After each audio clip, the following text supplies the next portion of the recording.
Good evening and welcome to Poland Daily. I'm Nicholas Richardson and this is the news. 125 billion euros. This is the amount of money Poland will receive under the new budget of the European Union and from the Fund for Rebuilding the European Economy after the coronavirus pandemic. In the opinion of Prime Minister Mateusz Morawiecki, this is a great negotiating success for Poland, achieved during the exceptionally long and tough negotiations which ended in Brussels this morning. The negotiations lasted for over 90 hours, and they had continued since last Friday. They focused on the 2021-2027 budget and the plan of rebuilding the European economy after the coronavirus pandemic. Poland will receive a total of 160 billion euro, which includes 125 billion in grants and the rest in loans.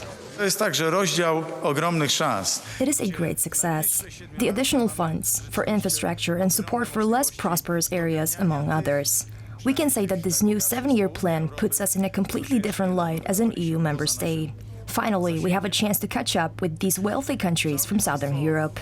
In the very early morning, after a long night, the Polish and Hungarian prime ministers held a press conference. Viktor Orban said that Prime Minister Mateusz Morawiecki simply entered the room and left it and had 600 million euro extra. The Hungarian prime minister praised the contribution of the Polish PM for the success of the Visegrad Group during the summit. Poland is far ahead. So Mateusz will never say to the Polish people because he's modest. But the fact is that Hungary was also successful, but Polish. Oh no, Hungary was very much successful. Anyway, but the reason why we were able to be successful together, but mainly the Polish, is that Mateusz was as the leader of the V4 today, the leader of our squad. It was a good thing to be a soldier of his squad. And we are very lucky that now the leader of V4 is a very well-experienced finance minister. So Mateusz would never say, but the fact is that he created billions of euros for the Polish people. So may I just congratulate him. So it was a great job.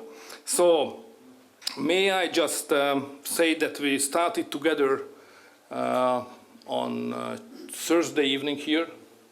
And then we did our job for 5 days, and now we conclude together, which is a symbol that if we are stand next to each other firmly, there is no enemy who could be successful against us. Europe still has the courage and imagination to think big, and as exhausted as we are all here, we are aware that this is a historic moment in Europe. We are in one of the most serious economic and health crises, and yet, after intense struggles, Europe manages to respond to this unprecedented crisis with strength. Poland will be one of the largest beneficiaries of the future European Union budget. The total value of the budget for 2021-2027 has not been changed. It will amount to over 1 trillion euro. President Andrzej Duda today received the official certificate of his being chosen as the President of Poland from the head of the National Electoral Commission, Sylwester Marcinek. The official ceremony took place at the Royal Castle in Warsaw. Polska jest wolnym krajem. Polacy... Poland is a free country, and Poles made their free choice. Here is the document I have an honor of handing to Mr. President. I oto dokument, który mam zaszczyt wręczyć panu prezydentowi. Proszę.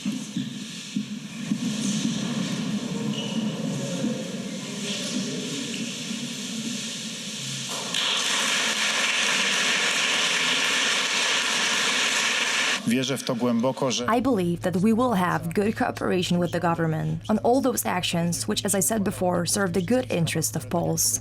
They are building a calm and safe Poland, where the quality of life is improving, and also where the Polish family is protected. And the Polish family is our cornerstone, one of the most important values, and I'm glad it is protected. I said many times that we have a great responsibility on our shoulders, especially towards the youngest, who next to historians will judge us in the future. I promise you that I will do my best to help build a Poland I've just described, a calm one, safe one, and one developing quickly, not only on a European, but also on a global scale. We will build a Poland which is consequently fighting for its matters and policies, because I care about that deeply. I only wish that we respect one another, despite our different views. It is perfectly natural to have different views on important matters. After all, we once fought to even have the possibility to disagree on things. It's the nature of democracy. Today, the former transport minister in the civic platform Polish People's Party government and a close associate of Donald Tusk, Sławomir N., heard the charges against him of managing an organised crime group.